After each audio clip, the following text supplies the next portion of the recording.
I'm here at the Alt Car Expo in Santa Monica, California.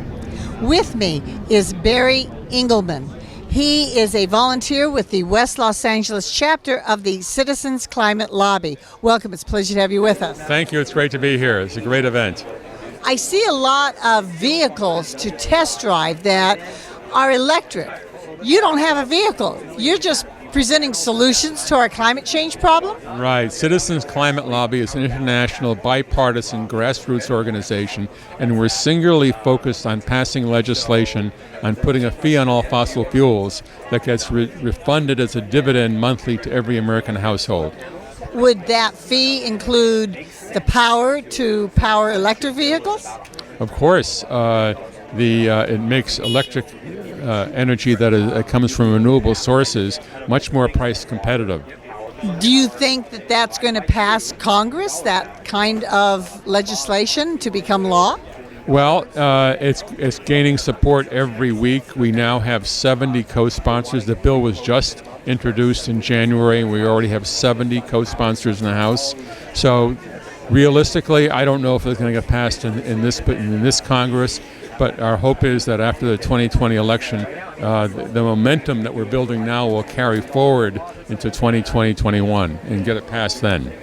We're well aware that our consumer society has to change. Our energy consumptive society has to change. We all use energy every day in our homes, our offices, our schools. What changes do you advocate? Well, more and more cities are now supplying renewable energy. For example, where I live in Santa Monica, our city is part of the Clean Power Consortium.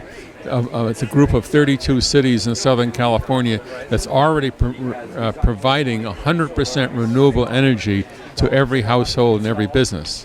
So we hope that more and more cities will adopt this kind of a plan. Obviously, the city of Los Angeles is the big challenge, but they're already signing contracts for renewable energy. I'm wondering why you're one of the few nonprofit organizations here at this Alt Car Expo. We see motor vehicle company, one after another, all the big manufacturers here. Why don't we see more citizen action? That's a good question. We always look for opportunities to meet with like-minded people who are interested in the environment, and we felt that this was a great place to meet. We have a great member of our organization who looks for these kinds of organizations that we can table at, and I don't know why there aren't other like-minded groups like Sierra Club or NRDC or Environmental Defense Fund. 350.org. They should all be here, but we've gotten a tremendous reception to our group here. I also am thinking of other nonprofit organizations focused not on energy per se, but whose work would make such a big difference in dealing with the climate issue. Groups trying to save the Amazon, the tropical rainforests in Southeast Asia, the wildlife and open plains and forests of Africa, basically anywhere in the world, even the boreal forests up in northern Canada.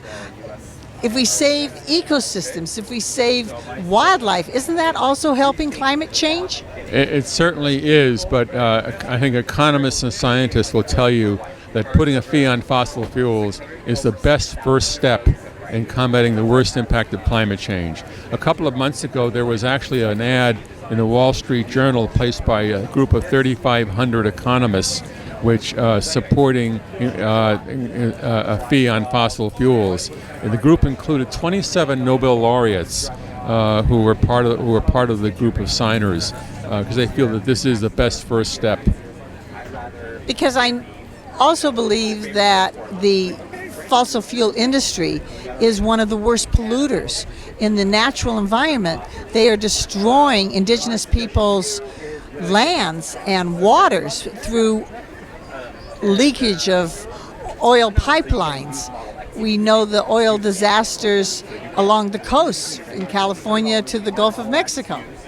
Well, I know that a number of the petroleum companies are actually beginning to realize that they need to support this kind of a bill, and actually, we're starting to see some much more support from conservative former politicians such as George Shultz, James A. Baker, those people who were from the Reagan and Bush administrations who were conservatives realized that they need to support this kind of action.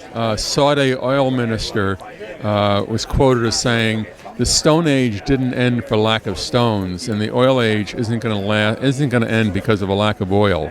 It's going to take there'll be other factors that will bring it to a close."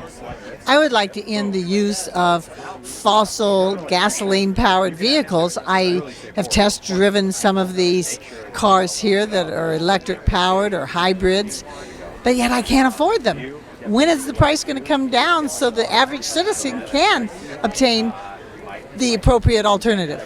I think we're going to see that happen in the next couple of years. Both GM and Ford have announced huge fleets of environmentally friendly automobiles coming out in the next couple of years. So I think you'll see those prices coming way down. I'm doing my part. I just ordered a brand new Tesla. I know it's an expensive car, but I just feel that I have to walk the talk. I personally enjoy mass transit. I don't have to deal with the traffic. I don't have to worry about, I can do something else while I'm transporting myself from point A to point B. And I know in Los Angeles we finally built a metro system to Santa Monica, but it's not near here, near this Expo. It's not practical. When are we going to get more buses, shuttles to connect with the metro system so that they can be utilized more often? Well, I'm a big proponent of bus also. I take classes at UCLA. I audit classes, and I take the Big Blue bus to UCLA twice a week, there and back. And actually, one of the bus routes of the Big Blue bus is right up there on Airport Road, so it does come here. You represent one organization tackling climate change, but I know that there are others with other solutions. Could you compare your solution to theirs? Sure. Well, we're not strictly part of the Green New Deal. We feel that the Energy Innovation and Carbon Dividend Act is a way to implement the carbon reduction strategy of the Green New Deal. So we're not in competition. I think we are a way to implement a lot of the goals of the other organizations. I certainly hope that you are successful in making some changes. We certainly need it. Thank you for being my guest. Thank you. I appreciate your support. I have been speaking with Barry Engelman, who is a volunteer with the West Los Angeles chapter of the Citizens Climate Lobby. We'll be back in a moment with more ecological issues. I'm Nancy Perlman. Thank you very much for joining us, and do tune in again next week. Thank you. Thank you.